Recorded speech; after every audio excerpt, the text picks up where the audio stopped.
वक़्फ़ ज़िक्र शहे हिजाज़ रहूं, एक ही लय में मैं नवाज़ रहूं,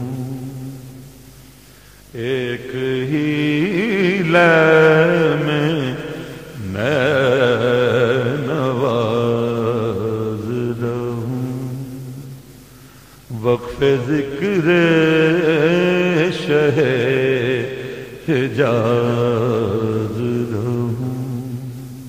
और पागलपन पैदा कर रहे थे आपकी कौम में, और बेशुमार लोग उससे मुतासिर हो गए थे।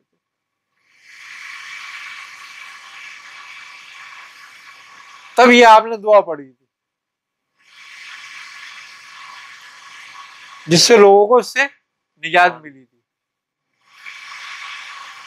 शैतान से और इससे, और फिर आपको ये सल्तनत अता हुई थी। आपके खुद एक ज़ौजा को,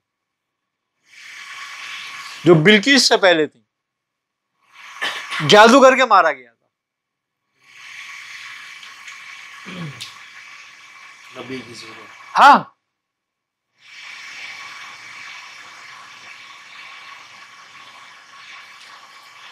क्यों? कि यहूदी आपको जादूगर समझते थे। आप सरकार दो आलम सल्लल्लाहु अलैहि वसल्लम ने ये बात वाज़ेह फरमाई कि आप नबी थे, वरना यहूदी तो जादूगर समझते थे आपको।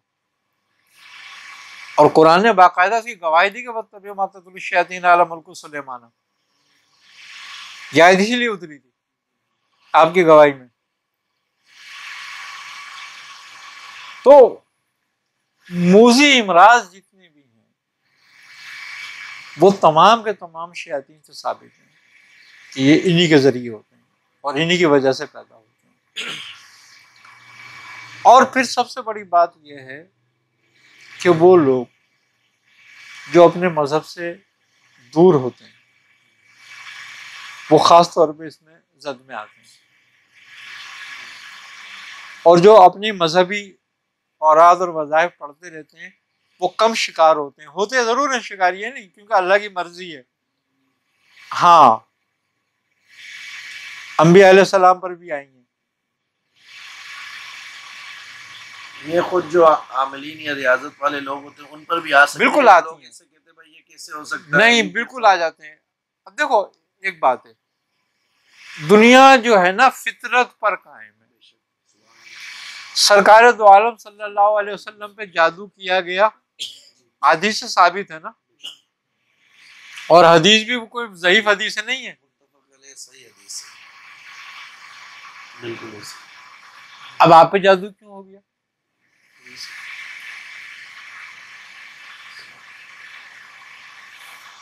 उनकी तो निगरानी अल्लाह खुद करता था, वही होती थी, सब कुछ होता था।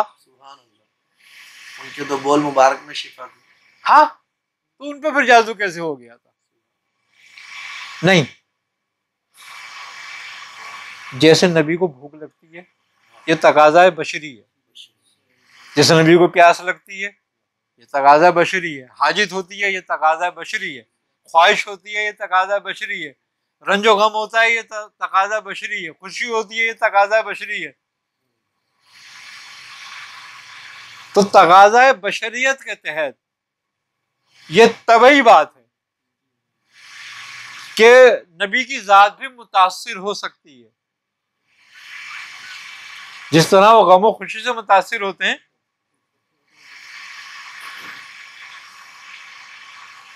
अब यहाँ किसी का कोई मर जाता है, उसको कहते हैं रोना नहीं, रोना नहीं, रोना नहीं। नबी करीम सल्लल्लाहु अलैहि वसल्लम कितना रोए थे हज़रत इब्राहिम पर।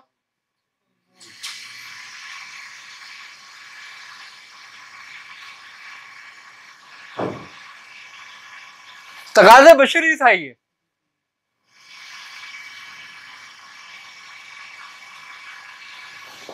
नबी का नफ्स उसका मुती होता है,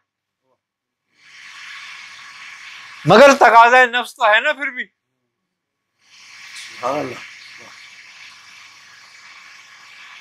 है ना समझ बात? तो हर अंबिया के साथ ये बात रही है कि उनको खुशी भी हुई, गम भी हुआ, दर्द भी होता था, तकलीफ भी होती थी। हजरत अय्यूब अलैहिस्सलाम के साथ क्या हुआ? शैतान की ख्वाहिश पर हुआ था।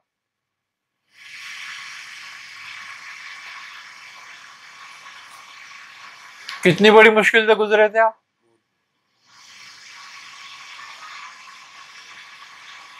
तो बात यह है कि अल्लाह जब चाहे जिस चीज की फितरत बदल दे। हजरत इब्राहिम अलैहिस्सलाम को आग में फेंका, वहां आग की फितरत बदल दी,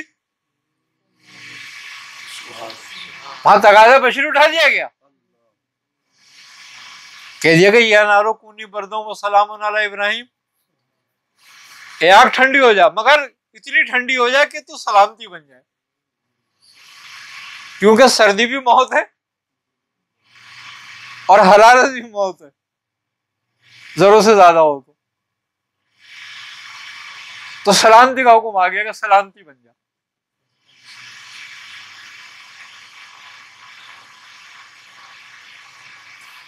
हजरत यूनुस अलैहिस्सलाम को मछली ने निगल लिया, मछली को हुक्म आ गया कि ये मेरी अमानत तेरे पास है, पर मुंह खोल के रखना। मछली 40 दिन मुंह खोले फिरती रही, क्योंकि अगर मुंह बंद कर लेती तो आपका जिस्म गलने लगता। हुक्म हुआ कि मुंह खोल के रखना अपना।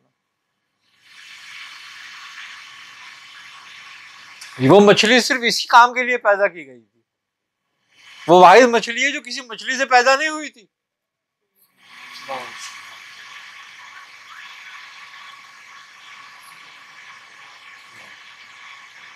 लेकिन उसको हुक्म हुआ कि तुम अपना मुंह खोल के रखना, क्योंकि इसी काम के लिए पैदा किया था उसको।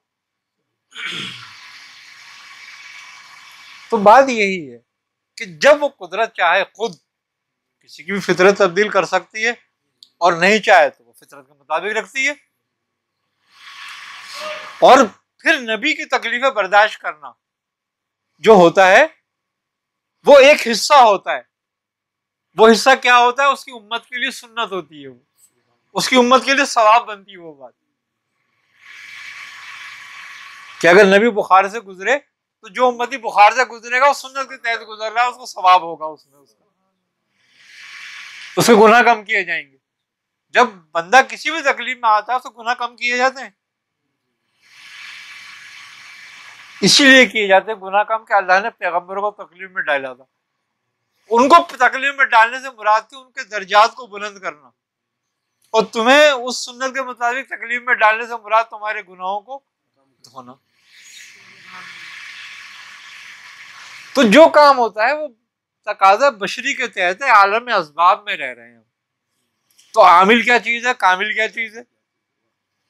कोई नबी से ज्यादा तो नहीं है।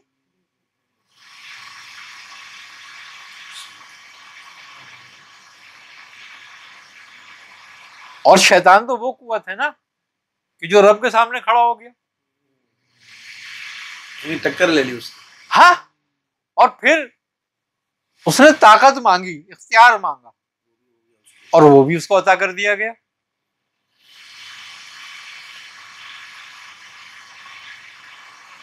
तो उसको कोई रोक थोड़ी सकता है। अंबिया को मना किया गया कि शैतान से बहस ना करो।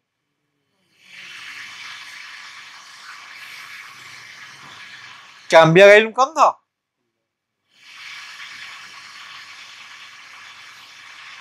लेकिन मना किया जाता था कि इससे बहस नहीं करना। तुम्हें गुरूब और तुलू के वक्त सजदा करने का क्यों मना किया गया है? यही बात है ना, देख लो कि उसकी कुव्वत क्या है। क्या अल्लाह ने सजदे को मना कर दिया नहीं करना भी? क्यों? कि जब सूरज गुरूब होता है तो शैतान अपनी सींगें उसको फंसा के उसको रोकने चाहता है कि ये गुरूब ना हो, तो उस वक्त उसकी जरियात सजदा करती है शैतान को। तो अगर तुम सजदा करोगे तो उसकी जरियात के साथ शामिल हो जाओगे। और जब तुलू होता है तो वो तुलू होने से रोकता है उस वक्त उसको सींगें फंसा के अपनी, तो उस वक्त उसकी जरिया सजदे में होती है। तो तुम्हें सजदा करने को मना किया गया ताकि तुम उसके साथ शामिल ना हो जाओ। तो उसको तो इतनी कुव्वत दी गई है।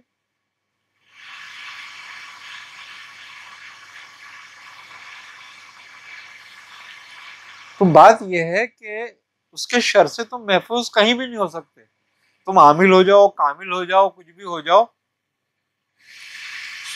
हर का इख्तियार एक अपना है और एक हद तक का है। किसी आमिल का इख्तियार ये नहीं हो जाता खुदाई में दखल अंदाजी कर सकता है वो, ऐसा कुछ नहीं है। खुदाई में वही मुदाखलत करता है अल्लाह जिसको इजाजत दे देता है कि तू कर। वो अंबिया थे कि उनको मौज़े अता की है, वो उसकी मर्जी थी। बादशाह है, अपनी मुल्कों में जिसको चाहे शामिल कर ले अपने इख्तियार में, जिसको चाहे निकाल के बाहर खड़ा कर दे, और वो अपनी बात से नहीं फिरता। शैतान को इख्तियार दिया, उससे फिरा नहीं आज तक और क़यामत दिन तक नहीं फिरेगा। उसका इख्तियार बाहर रहेगा। वो चाहे नबियों को आजमाए, चाहे वलियों को आजमाए, चाहे लोगों को आजमाए, उसको नहीं रोका गया, ना किसी नबी को आजमाने से, ना किसी वली को आजमाने से। तो बात यह है कि अल्लाह के नबी और उसके वलियों पर आजमाइश आती है और उनको उसको पूरा करना होता है, उनके दर्जात बढ़ते रहते, उनके दर्जात बढ़ते हैं। अय्यूब अलैहिस्सलाम पर जब आजमाइश आई तो आपने उसको कबूल करा, 70 गुना डबल हो गया। फिर वरना अल्लाह तो कहता है मेरा मकबूल बंदा है, चल भाग यहाँ से, मैं क्यों उसको तकलीफ दूं। इसकी डिमांड पे दी थी, इसकी डिमांड पे दी थी। हजरत मूसा की कौम को नहीं आजमाया, मूसा के साथ 40 साल फिरते रहे इधर से उधर, नबी थे ना, 40 साल के लिए भटका दिया था। तो कानून है, फितरत है, कानून, फितरत अपने कानून से नहीं हटती। लोग इस बात को नहीं समझते। खुदा कोई काम फितरत से हटकर नहीं करता अपनी मर्जी के बगैर, जब तक होना चाहे।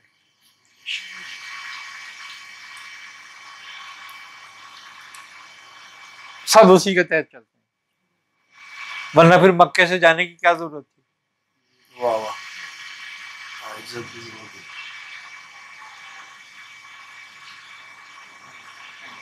हुक्म हुआ कि जो आप छोड़ दो मक्का। हम यहाँ कहते हैं कि लो भाई तुमने गुस्ताखे रसूल के यहाँ रूहानी से कत्ल क्यों नहीं कर देते। अब रूहानी से कत्ल करना होता तो फिर अबू जहल अबू लहब नहीं हो जाते कत्ल। लोग हमसे कर रहे हैं सवाल कि भाई तुम बज़ाहिर से क्यों नहीं कर रहे हो, तुम्हारे अगर असर है तो। मैं वही बात कर रहा हूँ, फिर अल्लाह ने क्यों नहीं किया अबू जहल अबू लहब को रूहानी से कत्ल। नहीं, फ़िरौन नमरूद को छोड़ो, अल्लाह सबसे ज्यादा प्यार करता है सरकार आलम से। अबू लहब को बद्दुआ दी है, बद्दुआ। हाँ, ये बद्दुआ है। ये वो जो इख्तियार रखता है वो बद्दुआ दे रहा है, कत्ल क्यों नहीं कर रहा।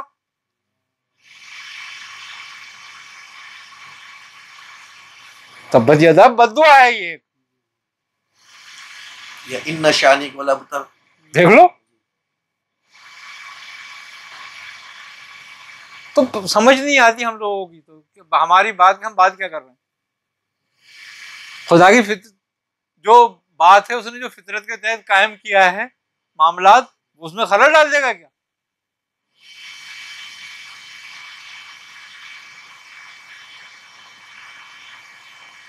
आई ना समझ में बात। अब रह गई बात, कहते हैं भाई किसी ने जादू से मार दिया, किसी ने जादू से ये कर दिया, किसी ने जादू से वो कर दिया। ये सब कुछ भी है, जिसकी मौत जैसे लिखी गई, किसी की कार एक्सीडेंट से लिखी, किसी को मौत से लिखी, किसी को कैंसर से लिखी। अब जिसकी जादू से लिखी गई थी तो वो जादू से मर गया, उसका जादू काम कर गया उस पर, जबकि वो लिखी तो उसकी थी, मुंह इसका काला हो गया, ये उसका जिम्मेदार बन गया खामखाई का।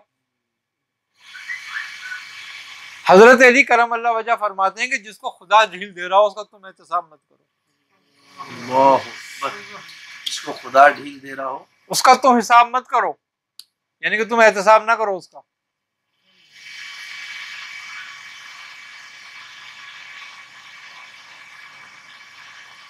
बड़ी कमाल बात करी है आपने। क्यों कि जब वो नहीं पकड़ना चाहता तू कौन है? तो जब उसने पकड़ना होगा तो खुद पकड़ लेगा, किसी को खड़ा कर देगा पकड़ने के लिए, चल खड़ा हो जा तू। और नहीं तो वो मस डालने में क्या कम है?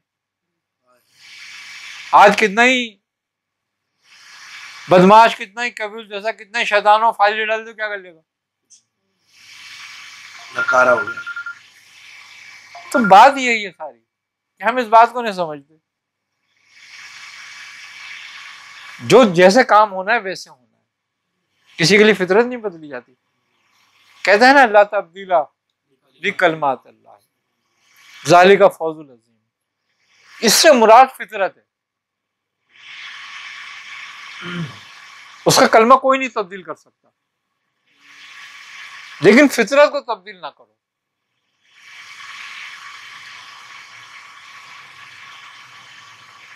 फितरत तुमसे तब्दील होने वाली नहीं।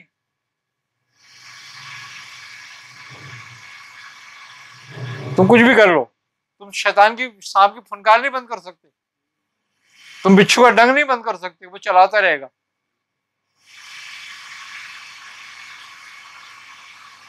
तो बात यही है खाली। और जिसका चाहता है सांप का मुंह भी बंद कर देता है, बिच्छू का डंग भी बंद कर देता है उसके लिए। तो वो उसकी अपनी मर्जी पर है, तुम्हारी मर्जी पे नहीं है कि भाई ये क्यों नहीं कर दिया तुमने, वो क्यों नहीं कर दिया तुमने। अब भाई अगर सब कुछ इख्तियार हमारे पास था तो आप फिर वो काहे के लिए बैठा हुआ? उसने सबको इख्तियार दिया, लेकिन एक हद तक। सबका महदूद इख्तियार है, कोई कुली इख्तियार नहीं रखता। अल्लाह ने जिसको कुली इख्तियार दिया उसको दिया, और उसने भी कभी इस्तेमाल नहीं किया। बड़ी बात तो ये।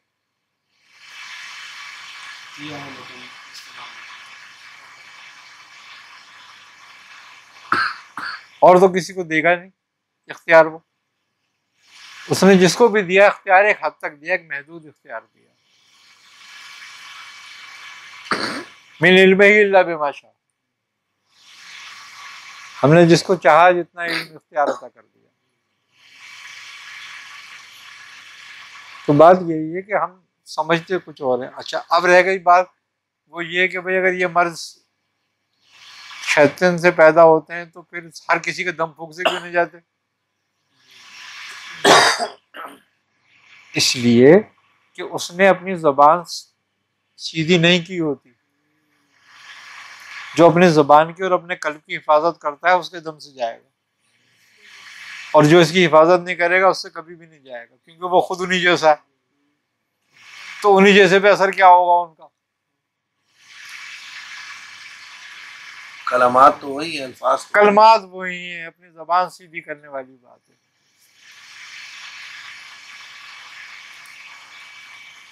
हुरूफ जो है इससे ही तमाम इबारत बनती है। हुरूफ जो है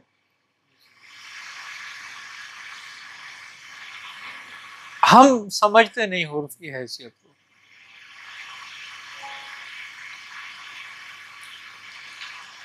जैसे कि अल्लाह एक नाम है, लेकिन हुरूफ कौन से है? बगैर हुरूफ के बन जाएगा? नहीं बनता। अब शैतान है, उन्हीं हुरूफों से बना है ना।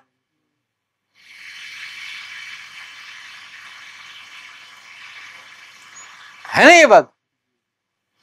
और इसमें ज़ात भी उसी हुरूफ से बन रहा है, इसमें अंबिया भी उन्हीं हुरूफों से बन रहा है। तो गोया ये हुरूफ क्या है? जो नाकिस भी है और कामिल भी है, जो अकमल भी है, जो मुकम्मल भी है।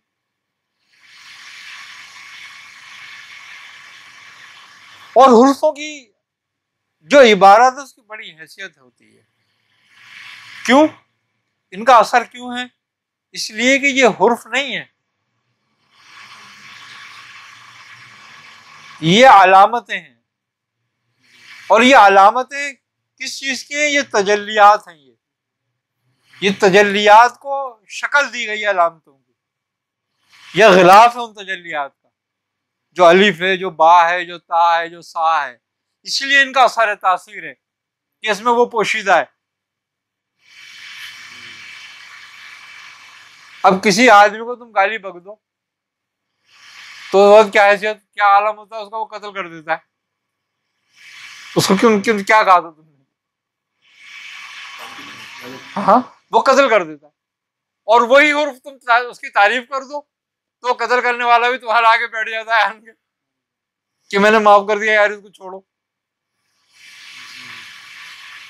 ये असर है हुर्फ का ही, हुर्फ का असर नहीं है बल्कि उन तजल्लियों का असर है जिसके जेर पूरी कायनात है, इनके जेर असर। कुन क्या है?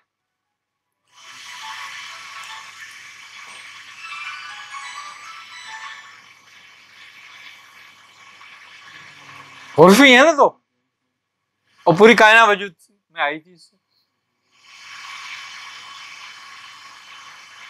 अल्लाह हुर्फों का मोहताज नहीं है कहने में, वो जबान का मोहताज नहीं है, लेकिन उसने जो बात जाहिर करी वो कुन की।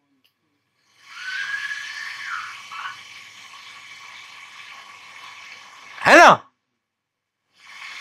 कुरान में 12 कहा है ना उसने, अपनी किताब में कह रहा है ना मैंने कुन कहा। अब वो बिला जबान, बिला आवाज, बिला हुर्फ का, यानी कि उसका तजल्ली फरमाना ही कुन था।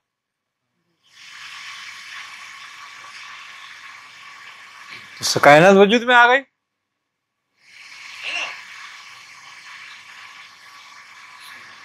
दो हुर्फे, दो तजल्लियां, हई और कय्यूम, खालिक और मुल्क मालिक।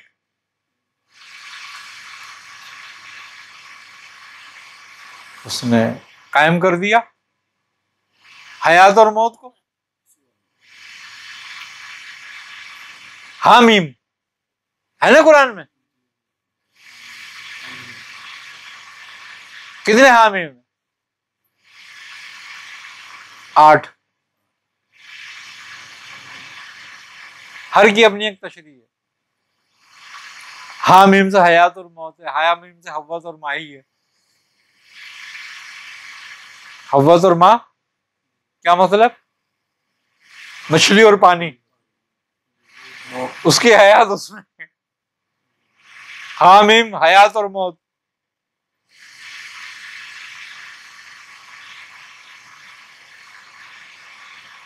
हामीम हक और मुमीत।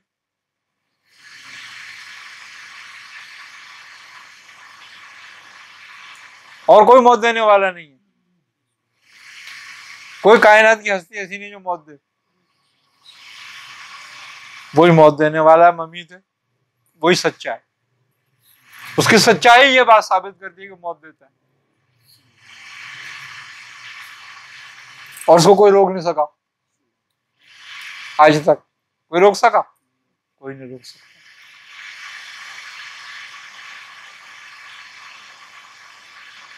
तो ये तजल्लियां हैं, और तजल्ली किसी के काबू में नहीं होती।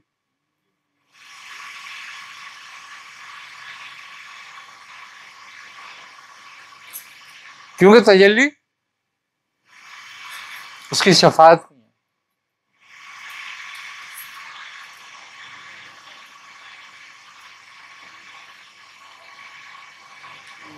मगर वो उनको अपने अंदर जज्ब कर लेता है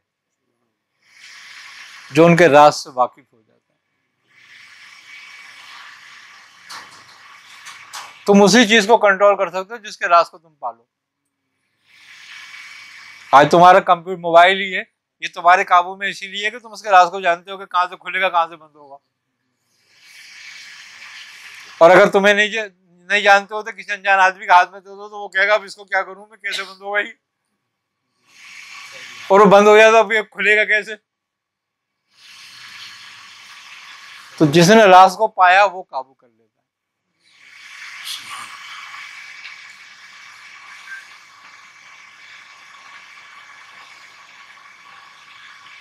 है ना, समझ बात। तो जो खुदा की सिफात, उसके अफ़ाल के राज को पा लेता है। उसकी जात के राज को कोई नहीं पा सकता। जो उसके अफ़आल और जो उसके सिफात के राज को पा लेता है वो उस जात को जान लेता है। उसके राज को नहीं पाता मगर उस जात को जान लेता है। जो जान लेता है वो आरिफ हो जाता है।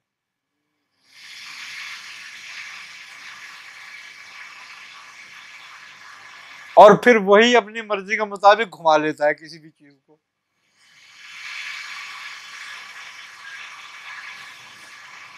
लेकिन वो भी एक हद तक। सरकार गौस पाक ने उस अफ़ाल और उसकी सिफात के साथ उसको पहचान लिया था। तो पहचानने के बाद आप फरमाते हैं कि कायनात मेरे आगे ऐसे जैसे हथेली पे रखा हुआ राई का दाना।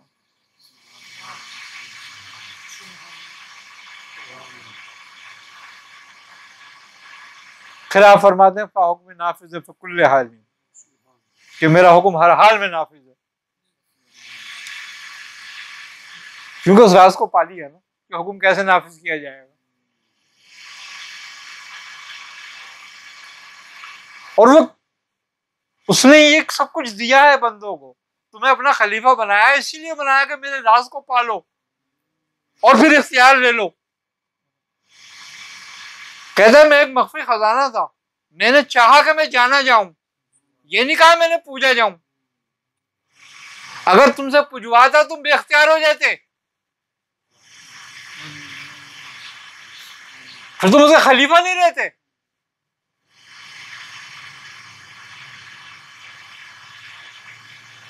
कहा मैं जाना जाऊं।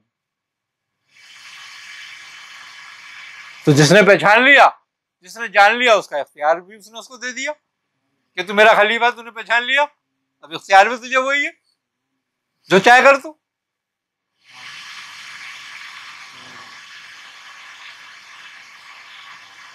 और देखो मरने के बाद कोई जिंदा कर सकता है, लेकिन करा।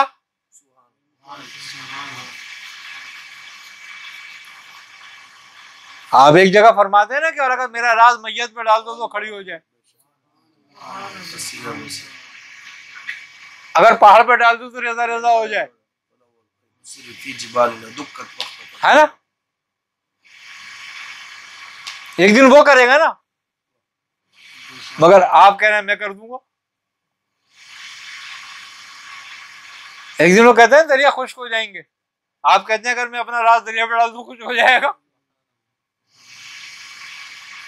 तो क्यों जान लिया, जान लिया, राज पा लिया, राज पा लिया तो उसका खलीफा हो गया। अब खलीफा हो गया तो जानशीन हो गया। यहाँ पे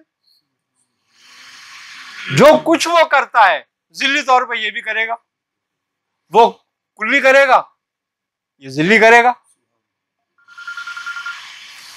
अगर ये एक आप खोरे को भी सुखा देगा तो वही कर दिया जो दरिया करेगा। हाँ अच्छा ठीक है, अच्छा अच्छा अच्छा सही है। तो क्या हुआ, पहचान लेगा ना वो उसको। तो अगर किसी ने एक कूजा भी पानी का खुशक कर दिया तो वो दरिया कर देगा।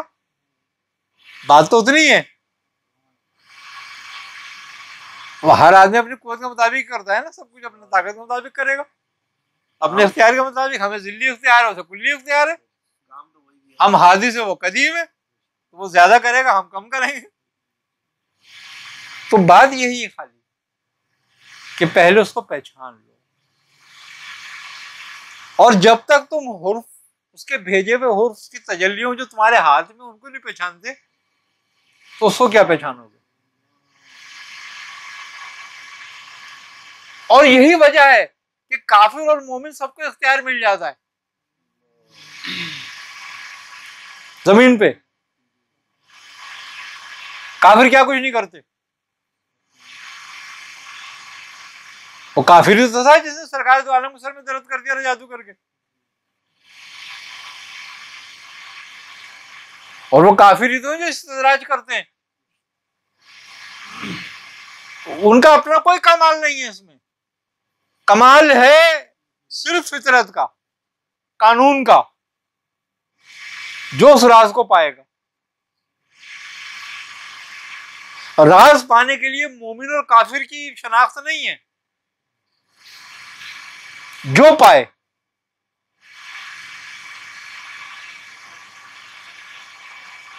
ये बात है बड़ी एक, क्यों कि वो रब्बुल आलमीन है। वो काफिर या मोमिन का खाली रब नहीं है।